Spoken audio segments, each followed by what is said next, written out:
Hi guys, welcome to my YouTube channel, Everything Ami. I am Ami, and in this channel we will talk about everything that I love, which includes handbags, beauty products, and much more. If you've been following me for a while, you'll probably wonder why I'm making this video, and admittedly it is something a little bit different than what I normally post, but this is part of that much more that I've always kind of wanted to talk about, which is grad school related content. For those that are new here, I did study abroad in England from 2022 to 2024. I moved back to the US last August, so I've been back for a year now. And some of the advice, I guess, that I have today isn't going to be specific to my experience in England. I did also study in France in 2020, which we all remember what happened in 2020, so that's a whole other story. I realized that August is upon us, and that I have quite a few friends that are going to be studying abroad. So if you are also going to be studying abroad, first of all, congratulations. I didn't want my first video on this topic to be like country specific, such as like France or England, especially because my friends are also going to be studying in different countries, and one of them is even coming to the States, which I'm so excited about. So these are very general kind of tips. However, if you would like to see more like practical ones, or like ones on transportation or the financial aspect, how to open a phone plan, that kind of thing, I'm more than happy to do those kinds of videos for you as well. Just let me know in the comments what type of content you'd like to see, and I'm more than happy to get something out there for you. Also, disregard what's going on with my hair back here. All right, so my very first tip is going to be, do not wear yourself out before you move to another country. And what I mean by this is, looking from my experience, I was working up until 4 days before I had to fly out of the country. So September 26, 2022 was my last day of work. And I had to be in Oxford by October 3rd, which is when we had, oh, sorry, I forgot to mention, I did my grad school at the University of Oxford. So that's what I mean when I say Oxford. So I had to be at Oxford on October 3rd. And I wanted to kind of give myself a little bit of time to get used to the time change. It's 8 hours ahead from where I lived. So I got there on October 1st, but I flew out September 30th. So you could imagine, like, I was working 40 hours a week and trying to see friends like pretty much since August, trying to get as much of like friendship hangouts while working 40 hours and packing and doing my visa stuff. Like, honestly, it was a lot. And sometimes there's gonna not really be a way to avoid this, if I'm honest, like especially if you're working up until the point that you have to fly out to study abroad. However, when I stopped working on the 26th, what I should have done is just like taken those last 4 days to myself. But I was still going out. I really wore myself out. And what happened is I got to Oxford. I only had like a day to myself to try to get used to like the time change, and then one full day, and then bam, October 3rd, everything just kept going and going, and it pretty much never slowed down, to be honest. If you're able to, please try to find some time for yourself before you fly out. Again, especially if you're moving to another country, it's a lot, and you might not have time for a while to find some time to, you know, to kind of gather yourself too, like gather your thoughts. So that is my very first tip, and I think that applies to moving to any country. My second tip is going to be regarding what you pack. I didn't realize that a lot of people don't travel with like carry-ons.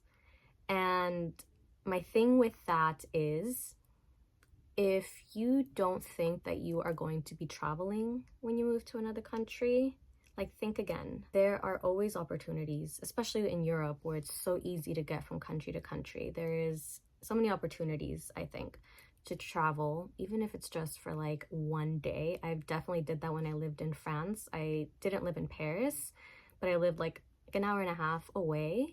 So I did go for a day trip the first time that I went. I literally went just overnight, well, I guess an overnight trip, but it wasn't planned. It just kind of happened. And luckily I had my backpack. So I just, packed my things in a backpack. But I realized not everyone uses a backpack and not everyone has a carry-on. So even if it's like a weekender bag, just, you never know. Just be ready. Because I think I would have been a little bit annoyed if I had to buy a piece of luggage while I was abroad, like a small carry-on, just to travel for like, let's say 5 days. So that's just something to kind of keep in mind. Take it with you already in the plane, obviously the carry-on, because also we all want to hope that our luggage doesn't get lost. But if your big pieces of luggage do, at least you do also have the carry-on with a full outfit and like your toothbrush, little things like that. Although I don't always stress about little toiletries like that because you could just buy them in another country. My point being, try to take those kind of things because last minute trips are a thing. Even if you are like, no, I'm not going to travel, I am just there to study. But unexpected things come up, and I'm really glad that I had that little carry-on and my backpack because that's usually what I traveled with. And adding to that, kind of similarly, this is still tip number 2, by the way. I was going to be living in England for 2 winters. So I knew I was going to need some type of boots, some type of winter coat. For that situation in particular, I did buy like a big puffy winter coat while I was living in Oxford because I'm like, I'm not going to take up precious space on my luggage for a big coat. But what I did do is, obviously, like, I know I was going to need a pair of boots because it snows there. So I love my Doc Martens and I use them regardless. Like I love pairing them with like slacks or anything like that. So I did take my Doc Martens, but I wore them. So it kind of sucked a little bit having to wear them in the airport, having to take them off. But I mean, I just kind of laced them halfway so I could pass through security, and that was fine. I mean, it sucked a little bit, but it's just temporary, and at least I had them over there. I didn't have to worry about packing them.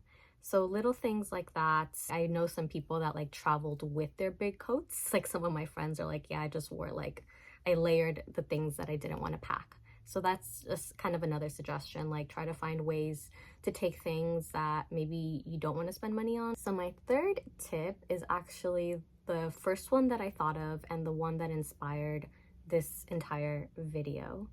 But that is going to be, please, please, please take just even one thing of sentimental value to you. I did not expect this to be an issue for me because both of the times when I moved to France and when I moved to England, I had never been to either country. So I was like, I'm going to want to buy a ton of things out there, like notebooks, which is fine, don't like save space in your luggage and don't take notebooks. Buy notebooks out in the country you're studying in. But I try to save as much space as I could in my luggage for like just the essentials and then leave room for the things that I'd buy over there, like clothing and, skincare products and such. However, I did not consider that when I first got to Oxford and to France too, but I felt it more in Oxford because it was my first time living in a dorm room. And, if you've lived in a dorm room before, I hadn't prior, it's very sparse. It was my bed, a desk, a chair, a little couch, a dresser, and then like a little bedside table, and that was it. I had some nice shelves, but I quickly realized when I unpacked that I had nothing but clothing and skincare and makeup stuff. And because I actually really struggled emotionally and in getting adjusted when I moved to Oxford, it was really difficult for me coming back into my dorm room and just seeing such a sparse, like bare room. I really don't think I did myself any favors by not taking something of sentimental value with me. If I could do that all over again, I think what I maybe would have done is taken like a little plushie, like a plushie, like I have a little bunny that has sentimental value to me, and it's like a little stuffed kind of thing. So I probably would have taken her, and maybe I would have taken like my favorite book. I love the Picture of Dorian Gray, and I have a specific copy that's just means a lot to me. So maybe I should have taken that, just to put it in my bookshelf. I wish I would have taken like even a tiny little Polaroid of my family. Like little things like that, you'd be surprised make such a difference, especially if you are also a sentimental person. I had a friend who took like her comfort blankets that was really smart. I wish I would have done something like that. So this tip is just one that maybe we don't anticipate, but if you're going to a country you've never been to, or if you're going to be living in a dorm room, or you're even feeling already a little bit scared, please take something, you know, that brings you comfort, that you can have in your room or where you're living up until you can start furnishing it, you know.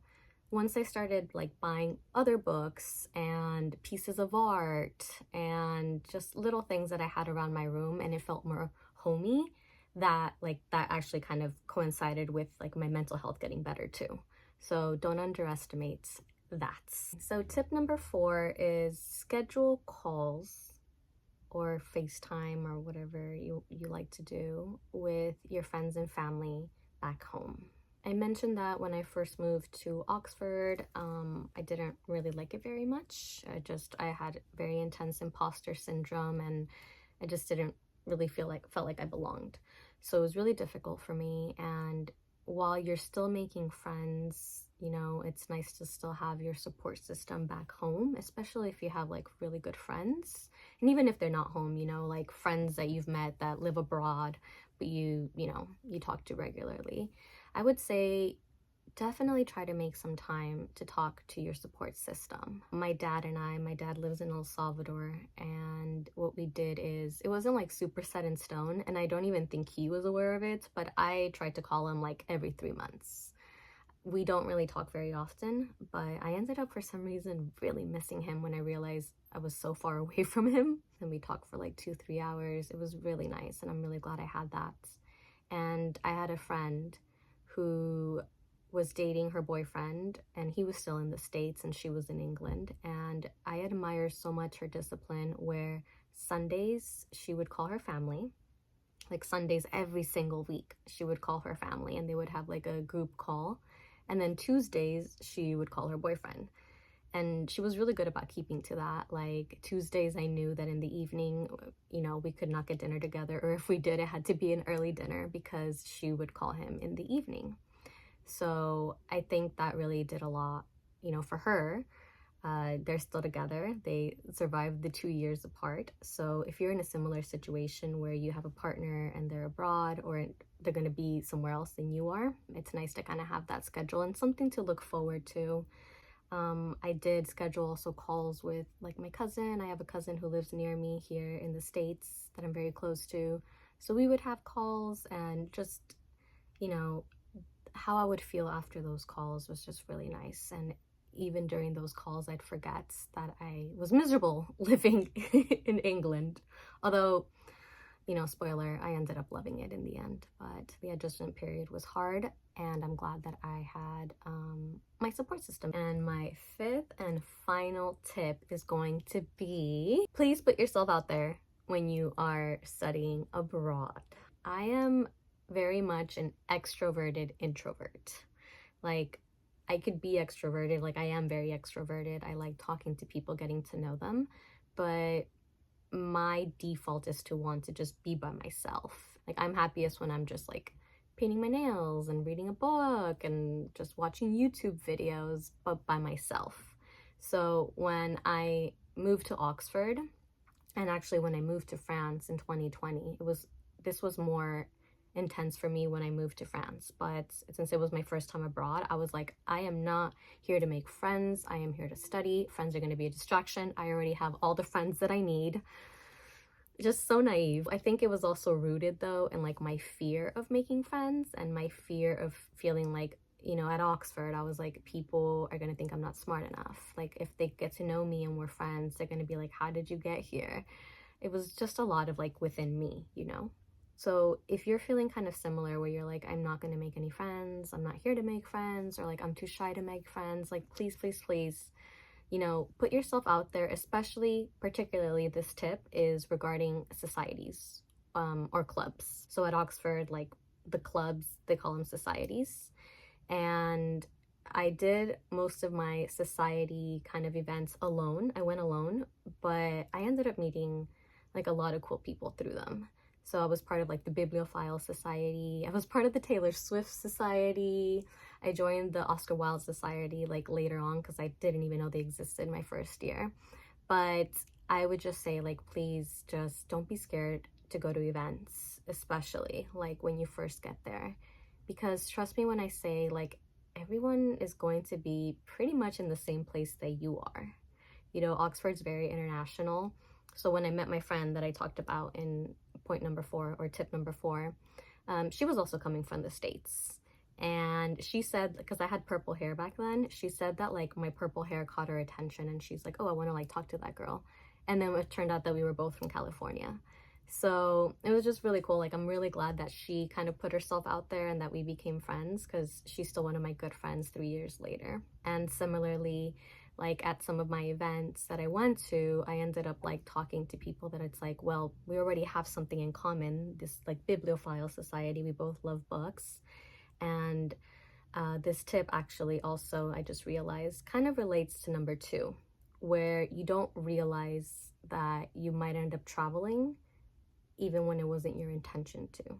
Because my bibliophile society ended up taking a trip to Edinburgh. Like at the end of the year, they would have like a big garden party, and then they would also have like some type of big trip before that. And they went to Edinburgh, I remember the first year, and I wasn't able to go because I had an exam during that period.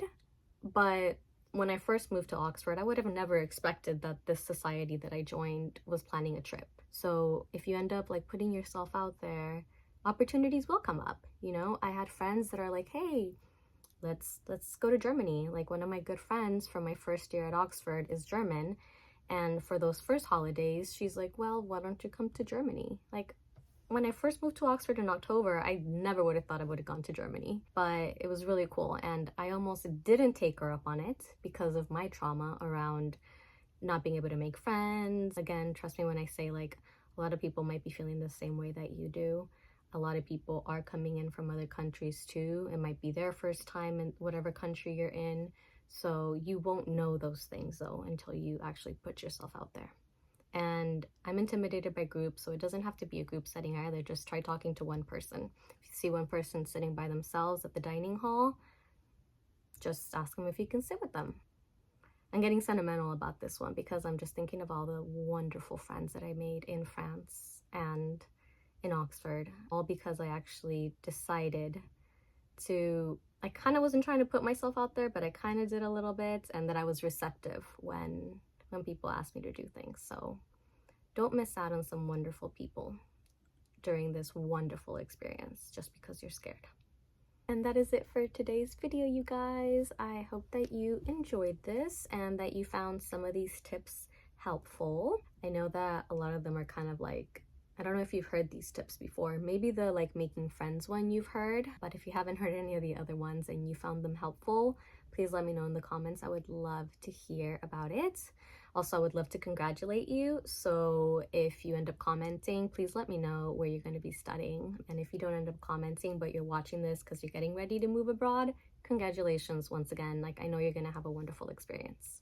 If you just watched this and you aren't studying abroad, then thank you so much for watching it regardless and supporting my channel. That means a lot to me. Also, before I forget, super random, but the nail polish that I'm wearing in this video is actually the exact same one that I wore when I graduated from Oxford on August 3rd, 2024. So it's about to be a year that I graduated. So I did this kind of as like a shout out throwback to myself.